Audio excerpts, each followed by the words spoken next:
Hello friends, हम लोग पढ़ रहे हैं स्टैटिक्स और इस बार एनसीईआरटी का क्वेश्चन नंबर 5 लेकर आए हैं। 5 नंबर में बोल रहा है कि एक फल विक्रेता है जो कुछ आम की पेटियां खरीदता है।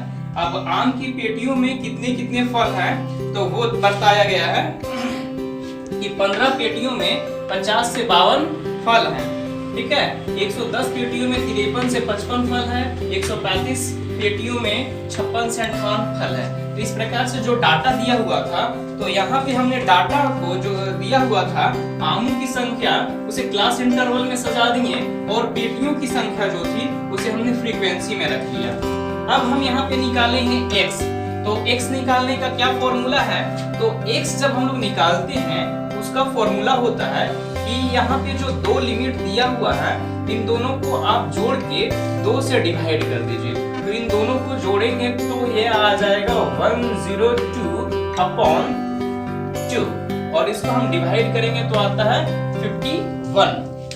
तो इस प्रकार से हम क्या कर सकते हैं, यहाँ पे x निकाले हैं तो ये दोनों को जोड़ के फिर हम लोग डिवाइड करते गए। ठीक है, तो इस प्रकार से हमने यहाँ पे x निकाला है। एक और तरीका होता है कि यहाँ पर जो गैप है, दो का गैप है, तो उसका आधा यानी एक को हम इधर वाले नंबर्स में जोड़ देते हैं। तो 50 51 हो जाता है, 53 54 हो जाता है, 56 57 हो जाता है, 59 60 हो जाता है और 62 63 हो जाता है। ठीक है, तो इस प्रकार अब नए हमें करना है क्या है, fx करना है, यानी f into x को हमने मल्टीप्लाई किया, सामने वाले को सामने वाले से मल्टीप्लाई किया, इन सामने वाले को सामने वाले से मल्टीप्लाई किया, इस सामने वाले को इस सामने से मल्टीप्लाई किया। अब हमारा नेक्स्ट स्टेप क्या होता है? नेक्स्ट स्टेप होता है कि जो फ्रीक्वेंसी दिया हुआ है सबको जोड़ देंगे ताकि हम सिग्मा f निकाल सकें। 15 110 135 115 और 25 को ऐड करने पे आता है 400।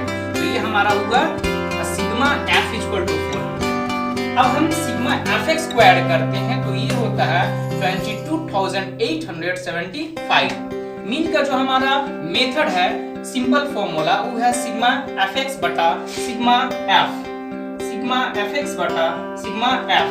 और इस प्रकार से हम दोनों को डिवाइड जब करते हैं तो हमारा जो आंसर आता है 57.175 आता है, जिसको हम लोग राउंडली 57.19 लिख सकते हैं।